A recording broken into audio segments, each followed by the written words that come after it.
Masks have come off almost everyone, it seems. Good morning, ladies and gentlemen. This is another Declaration of Truth from your host, Terry A. Hurlbut. In this video, we're going to read the summary judgment against the mask mandate, and I'll describe a few share the joy moments on several airliners when the order came down. But I'm also going to share the weeping and gnashing of teeth of some people who let another kind of mask slip from their faces, revealing a very ugly side of what they really think of you. First, I want to shout out to the sponsor of this channel, which is Conservative News and Views, link in the description. And be sure to check out the awesome CNAV Store. Scroll down to the bottom for that link. Lots of good merchandise there, including this t-shirt I'm now wearing. Look at that. The Trumpinator saying, "I'll be back." And I want to remind you that I am a published author. Look for my new book, Matthew's Run, available right now at Amazon and Barnes & Noble, to name two. It tells the story of what our country and our world might look like after 380-odd years of wokeness, and about a cyborg with a conscience who also just doesn't like to be used, leading a rebellion against it. All right, ladies and gentlemen, boys and girls, we're going to share this glorious moment in the history of our country. Hope springs eternal, after all. The Epoch Times has the best summary of the order. I won't link to the Epoch Times. That's premium content, but I do have a link in the description of the judge's order. On Monday, Judge Catherine Kimball Mizell of the U.S. District Court for the Middle District of Florida ordered the Centers for Disease Control to knock off the mask mandate. The CDC tried to extend a lapsing mask mandate until May 3rd without inviting public comment. That decision alone violates the Administrative Procedures Act, under which federal agencies do not make rules on a whim. Furthermore, Judge Mizell said the CDC has no authority to impose such a mandate. The CDC cited the Public Health Service Act of 1944, but that applies to people coming into the country, not to travelers within it. The 1944 Act assumes that once it's here, and further attempts to contain it will not work. But the CDC tried to assume something else. "Sorry," said the judge, "but that dog won't hunt."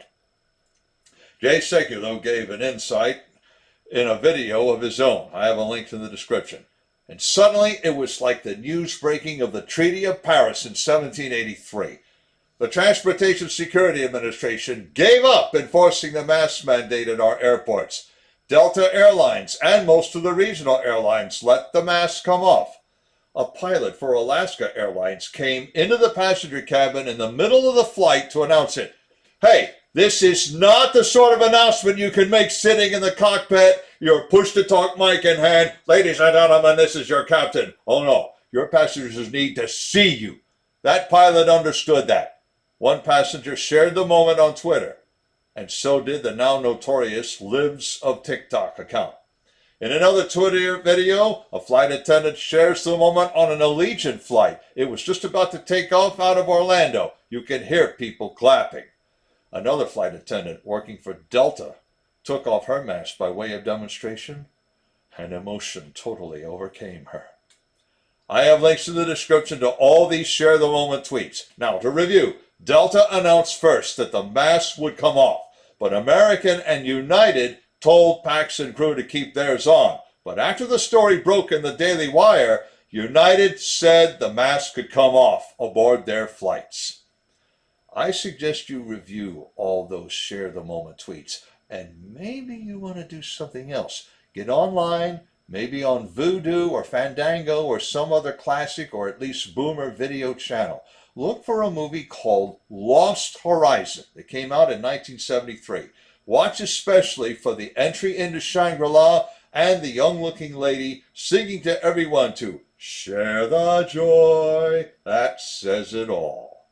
Now, sadly, not everyone feels the joy. Paul Krugman said something ridiculous. He actually predicted that the rest of us would harass those who kept the mask on. "This was never about freedom," he said. False, Professor Krugman. Early in the pandemic, you saw mask-wearing customers harass those who didn't wear masks. And while I'm on the subject, Paul Krugman never was a friend of human liberty. His academic record gives the lie to any claim he might make that he has an ounce of respect for liberty. So when he says a thing like that, he's throwing off on the rest of us. Far more serious is the latest from the Department of Justice, as reported in The Hill. If the CDC recommends an appeal of the summary judgment, the Justice Department will appeal. But they have two problems. The appeal would go immediately to the 11th Circuit, and they're not likely to be friendly. The Supreme Court won't be friendly either, if only because the law is the law and the CDC broke it. But the mask bullies have a broader problem. After years of such bullying about masks and vaccines, parents have had it up to here. So they're not getting the usual childhood vaccines for their children either. In fact, they weren't getting them at the height of the pandemic because the doctors closed their offices, and now they're refusing to catch up. Why, we might see a generation of children not getting onto the autism spectrum or suffering from Landry-Guillain-Barré syndrome. Can't have that, can we? Now, in case any of you have the slightest doubt, masks never worked anyway. Take it from someone who has had medical training.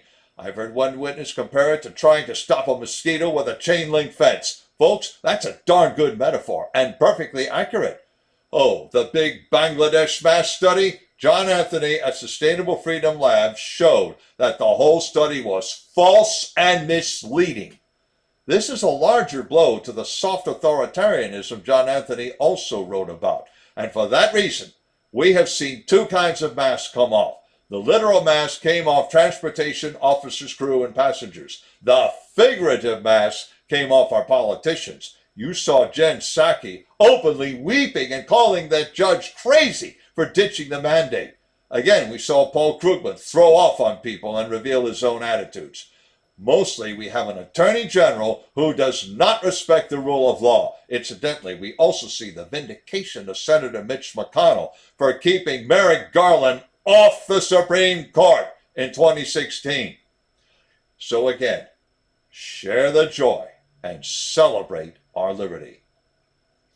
Links in the description of the article to the judge's order, to Jay Sekulow's video, to all those Share the Joy tweets on Twitter, and I've also included a link to a great compilation from Lost Horizon, and to Conservative News and Views. I have another link to the awesome online store, as I mentioned. And if you like what you've heard, you can like this video and subscribe to this channel. This is Terry A. Hurlbut delivering another declaration of truth and reminding you to let the truth set you free. Share the joy.